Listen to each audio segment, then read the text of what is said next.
Hi everyone, thank you for joining AWM Pitt Grad Seminar. Today we have two speakers. Our first speaker is Alice Marveggio. She's a PhD student from Institute of Science and Technology Austria.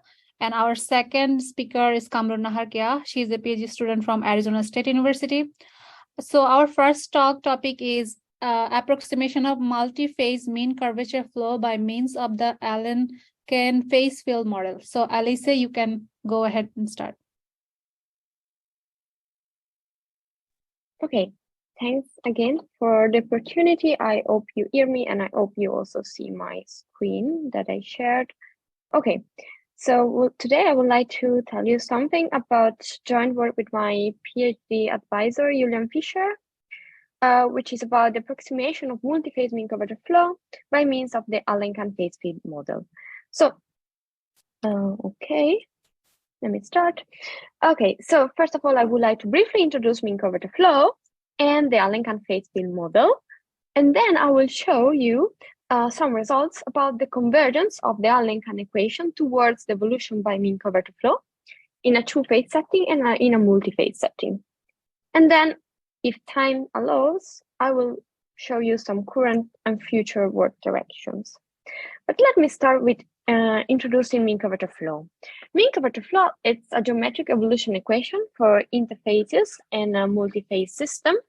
So by phase, for example, I think as a certain orientation of the lattice in a material.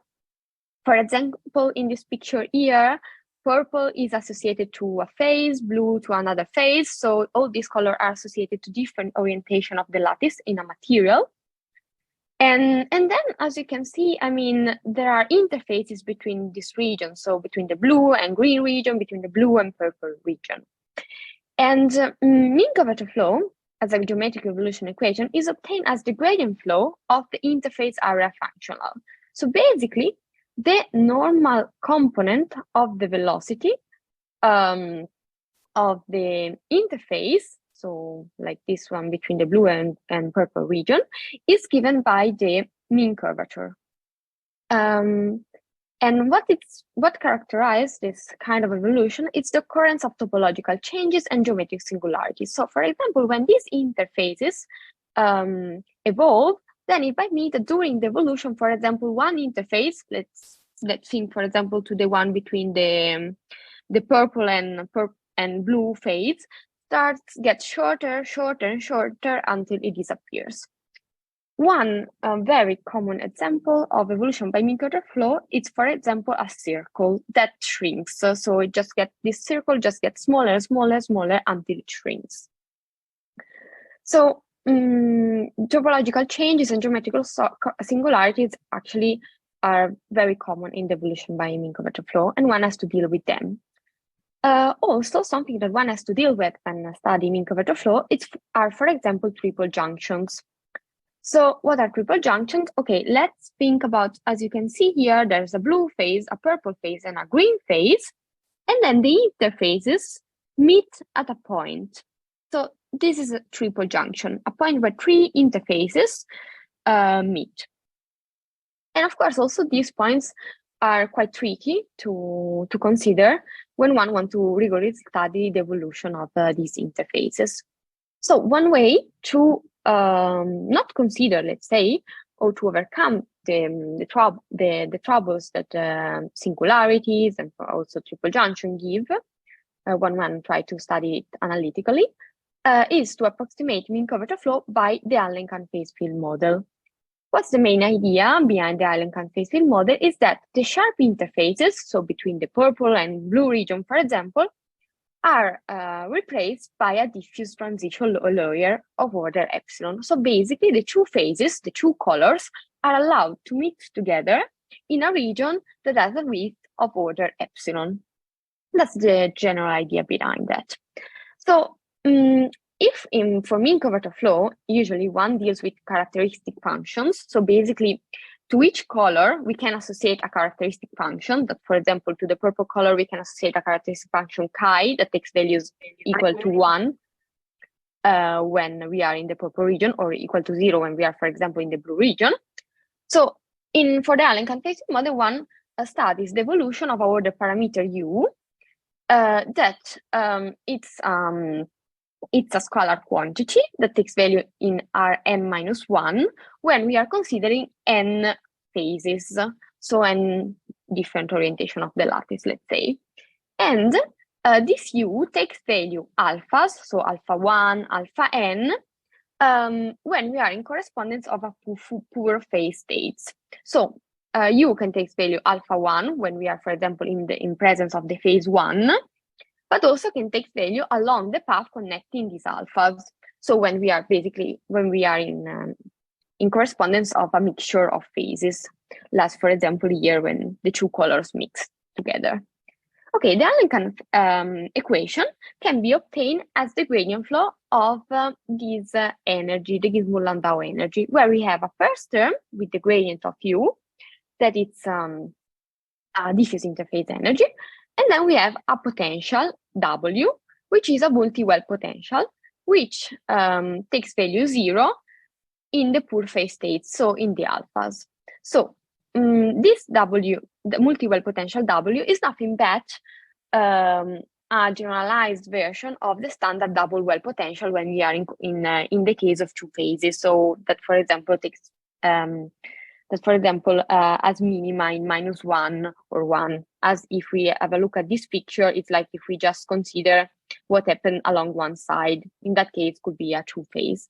But in this case, for example, like in this figure, I'm considering three phases. So this multi-well potential takes value 0 at 3 alphas. And then, for example, there's a bump in the interior and it grows along the sides. So the Allen-Cahn equation can be then obtained as the gradient flow or the L2 gradient flow of this functional, and reads as it follows, where we have that the time evolution of this order parameter U is given by the Laplacian of U, and then we have let's say a gradient of W with respect to the variable U, that it's a variable in the Rn-1 space. Okay. I just introduced this Allen-Cahn phase field model as a potential approximation for mean curvature flow that I introduced in the slide before. And the main idea was the fact that these sharp interfaces were replaced by diffuse interface in which these phases can mix together. Now, one may wonder if we let this epsilon, so the width in which the two phases mix together, if we let this epsilon go into 0, does the Allen-Cahn devolution by means of the Allen-Cahn phase field model converge to mean curvature flow? Okay, so in the sharp interface limit, when we let epsilon go into 0, does the Allen-Cahn phase field model describe the evolution of branch interfaces by mean curvature flow? Okay, the answer is yes, and there are several results in this regard. So first of all, one could consider the two-phase case. So when n is equal to, and the order parameter is a scalar, and in this setting there are quantitative convergence results by means of asymptotic expansions, but also by a newer, let's say, method that it's the so-called relative energy method. No worries if you don't know the relative energy method, because I'm gonna say something about that later on. In the multiphase case, okay, there are only some formal results by means of asymptotic expansions, and then there's a qualitative conditional convergence. So what I mean by qualitative is that, so basically, in this work, they don't prove any rate of convergence. They just prove the convergence, and it's even conditional, because they assume that the total energy converge when we let epsilon go into 0. On the other hand, in the two-phase case, when n is equal to, we have some quantitative results. So these results provide a rate of convergence that, as you can imagine, is of order epsilon, as epsilon is the width of the interface. Now the question is that, why don't we have quantitative unconditional convergence result in the multiphase case? It's not trivial to get a quantitative result in this setting, because as I mentioned to you before, in the n equals 3, in the multiphase setting, we have triple junctions. So basically, these points where the interface between the yellow and the blue phase, the interface between the blue and the purple phase, the interface between the purple and the green phase meet. And this triple junction, one doesn't have to deal with them in the scalar setting, in the two-phase setting, because one has just two phase, let's say only the purple and the blue. There's no, let's say, a green or red phase even. So these triple junction are actually what make complicated to study the sharp interface limit in the multiphase setting. However, together with my PhD advisor, we were able to prove some quantitative unconditional convergence result by relying on this relative energy method that I'm going to tell you something about later, and also by another powerful tool, let's say. Okay. So before telling you something about the multiphase case, that then we'll see how much time I have to talk about that, I would like to show you the main idea behind. I would like to tell you something about what's the relative energy method, and then how it can be exploited in the two-phase case, so in the scalar case, when we have just two phases, so let's say the blue and the purple. Yeah, but before doing that, first I tell you what's the result that I got with Julia in the multiphase setting. So then we can move on. Okay, first of all, assume that we are in the 2- and 3-dimensional space, and assume that we are considering more than 3 phases. So the red, the blue, the green, the purple. Okay, there are more than 3. Then we have a partition of the space, so and a set of n characteristic functions whose interfaces smoothly evolve by mean curvature flow and meet a triple junction at angle of 120 degrees. So this triple junction meet forming these angles of 120 degrees. Okay, then we have U epsilon, which is a boundary weak solution to the vectorial Allen-Cahn equation with W that is a suitable, let's say, n-well potential. And then assume that this W admits a set of approximate phase indicator functions. Now, what are those approximate phase indicator functions? Okay, the role of this function is that once we compose this psi with U, we should be able to approximate the set of characteristic function. So, for example, when U takes value alpha 1, psi 1 composed with U, so psi 1 composed with alpha 1 should be equal to 1, because we are approximating the characteristic function chi 1 bar. On the other hand, when, for example, psi 1 is composed with U and U takes value alpha 3, for example, so psi 1 composed with alpha 3 should give value 0, as there's no the phase number 1, so as there chi bar 1 should be equal to 0. It's the role of this approximate phase indicator function that one has to construct, let's say, relying on the hypothesis that one has on the potential, and then we'll see how. At the end, our result says that for well-prepared initial data, we can get an error estimate of this form. So basically, the L1 error between this set of psi I composed with U and the corresponding chi I bar in the L1 norm should be it's bounded by epsilon to the power of 1/2. And in this way, we get our rate of convergence, which is of order of epsilon to the power of 1/2. Okay, then I may say, okay, this rate is not optimal, as one will expect epsilon as a rate of convergence, because usually this is the width of the region in which the two phases can mix together. Okay, this is due to our technique that should be improved in order to become optimal. Okay, but as I said, before having a look or telling you something about the proof in this n-dimensional setting, in this multiphase setting, let me tell you something about this relative energy method. That's the method that we exploited, and how this works in the two-phase setting. So when n is equal to, U is a scalar, and W is just the standard true well potential. Okay, so what's the relative energy method? The relative energy method was originally introduced in some works by De Farmos and Di Perna. And the basic idea is that one introduced a nonlinear functional E, which is able to measure the error between two solutions. These two solutions could be two different notions of solution to a PDE system, or could be, for example, the solution to the Allen-Cahn phase field model and the partition evolving by mean curvature flow, as it is in our setting. Then once we'll try to get some coercivity properties of the functional, so some nice properties of the functional, so that one can get an inequality of this type that we call relative energy inequality. And in this way, by exploiting a Gromwald type argument, one can get this bound once one has the same bound for the initial data.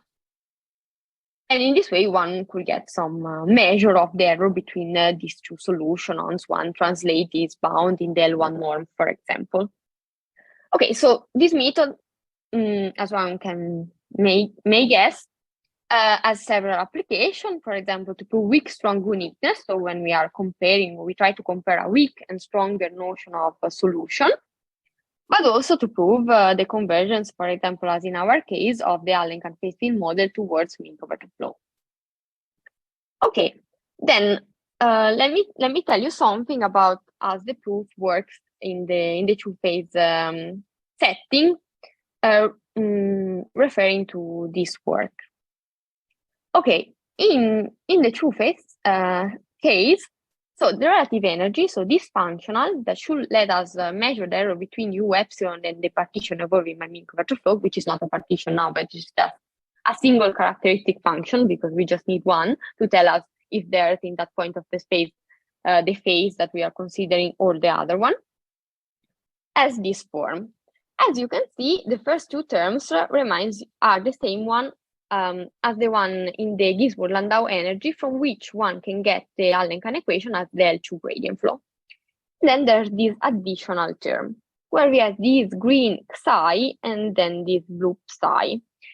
Psi, as I told you before, should somehow, once composed with U, should approximate the characteristic chi bar. Okay, but what is this psi?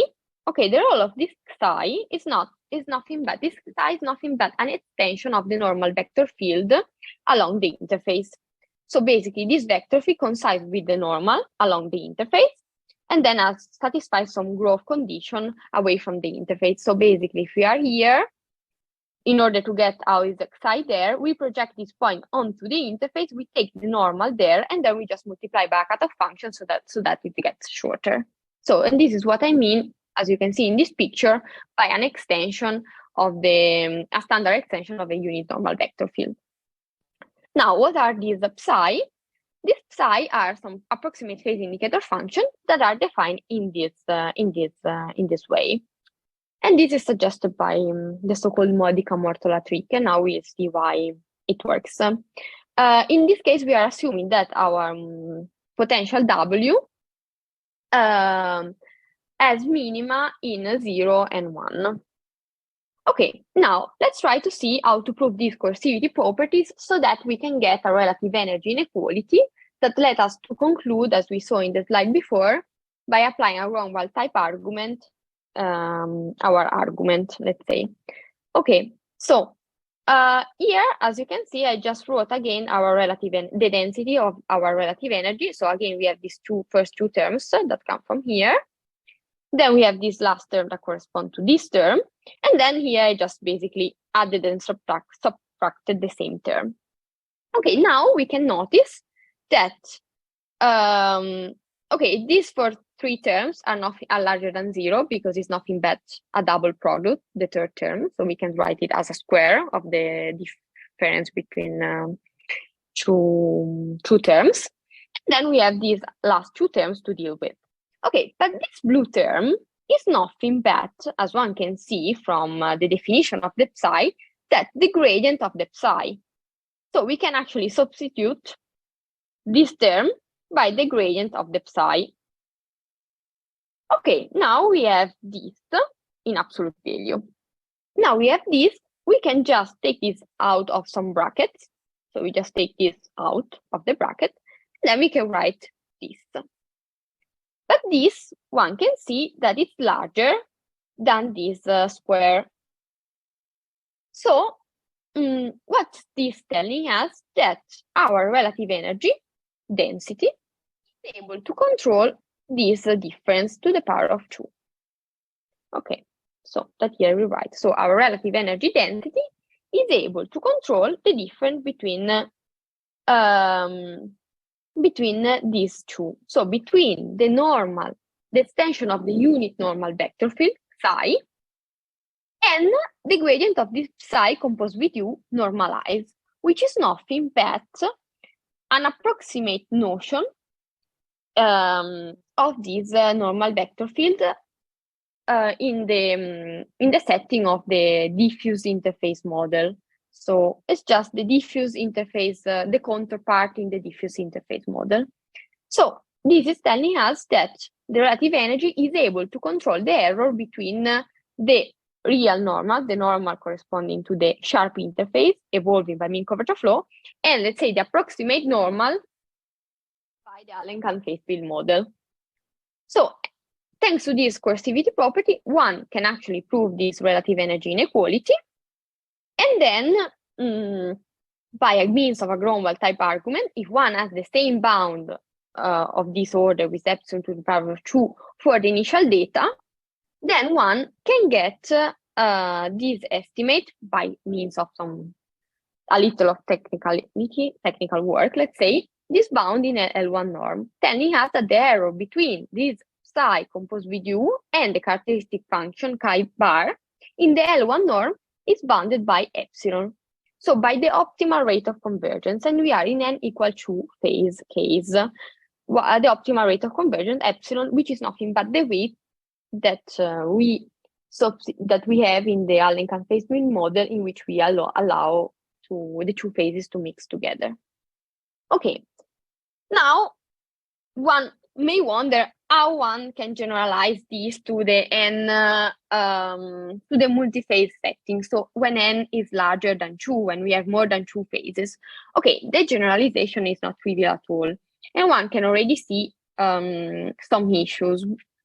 So first of all, in the definition of the psi, because in the multi-phase case it's a vector, it's not a scalar. So this definition has to be redefined in the multi-phase setting, and also one has to say, okay, what are these psi in the multi-phase setting? So in the multi-phase setting, basically, also one should redefine the relative energy, but in this case, okay, we just can keep the same terms as before, and then we just introduce a sum over the n phases of these xi I that now are n xi, and this set of approximate phase indicator function size that one has to define properly. Okay, so what are these xi? These xi should play the role of this of this extension of the normal vector field, but also they have to satisfy some good regularity properties at this triple junction when the three interfaces meet together. And so it's not a standard, let's say, it's not a standard extension, but has to be properly constructed, and this has been done in two work that here I'm referring to. In one case for the two-dimensional case, in the other case for the three-dimensional case, in which we are considering double bubbles, these double bubbles of this type here, like in the figure, which is nothing but somehow the three-dimensional analogous of what is happening in the planar case of this triple junction in this figure. Okay, again, in this multi-phase case, the difference between this psi I and psi j are nothing but the normal to the interface along the interface itself. And then again, we have some growth condition to be satisfied.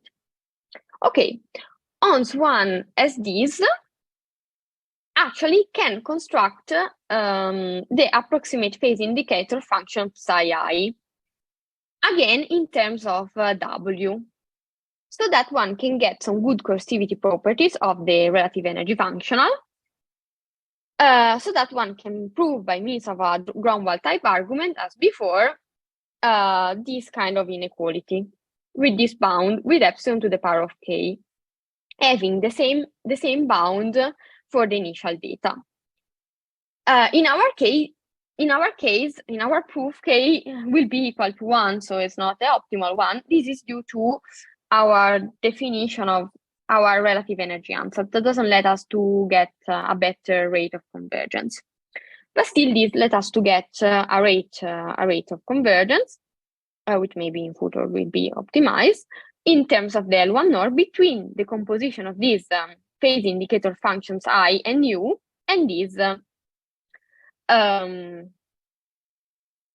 so between, a bound of this type for the difference between the composition of this phase indicator function psi I with U and the corresponding characteristic function chi I bar. Okay, so what's missing now? Maybe to tell it something about how to construct this approximate phase indicator function psi I, which somehow should be a multi-phase analog of this. Construction, let's say, is not trivial at all in the multi-phase setting, but somehow try to realize on what happens in the two-phase setting. So when n is equal to, so one try to mimic what has been done in the two-phase setting in order to prove the result also in the multi-phase setting. So because I don't have that much time left, so maybe I will just tell you two things.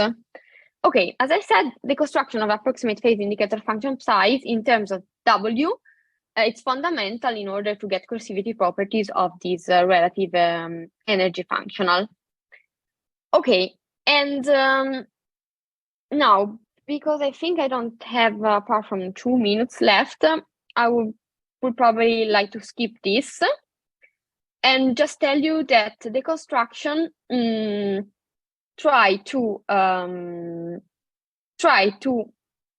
say that the construction is based on the fact that one try always to work with only 2 phases instead of 3. And so one always try to work with only, for example, the phase AI and the phase J, so that, for example, once one is able to define this psi j and psi I, one has that the gradient of this psi ij is bounded by the square root of 2w. And this is something that was similar to what we were having in the two-phase case, that we had actually that the gradient of the psi in absolute value was actually equal to square root of 2w. So, and this, let's say, it's what we can get in the multiphase case by a proper construction of this psi's that now I skipped due to time issues. Okay, and then one can try, as before, to add and subtract these blue terms, and then rewrite the last 2 terms in a similar way as before, and then gets in this way a bound, and gets in this way this kind of inequality that is telling us that the relative energy, our relative energy ansatz, is able to control the error between the normals, between a suitable notion of extension of the normal to the interface ij and its approximate counterpart, let's say, gradient of psi ij composed with u normalized. And this is a fundamental coercivity property that then let us conclude let's say. So this is just the rough idea. So one try to get what one is able to get in the two-phase setting, also in the three-phase setting. So one try to construct this, define this function size in a way that doesn't have an equality, but an inequality at least, that led us to get some good coercivity property as the one before, and so to conclude the Gromwald type argument, so one can get a an error in the L1 norm. So, yeah, as I said, so one can get this nice coercivity property in terms of the norms. One gets the relative energy inequality, and then by Gromwald type argument, one can get this kind of bound for the relative energy at any time, from which one can deduce the rate of convergence epsilon to the power of 1/2 when one considers the L1 error between the composition of this psi I with U and chi I bar.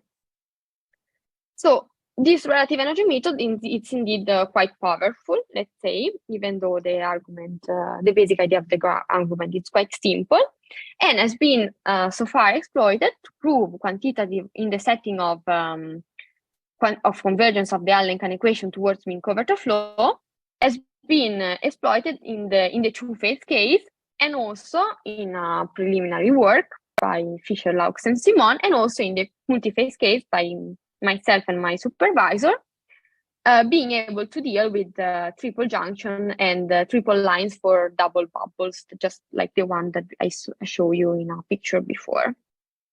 But also this method can be used also for multi-phase mean curvature flow, also, for example, in future also to consider, like, for example, the shrinking sphere.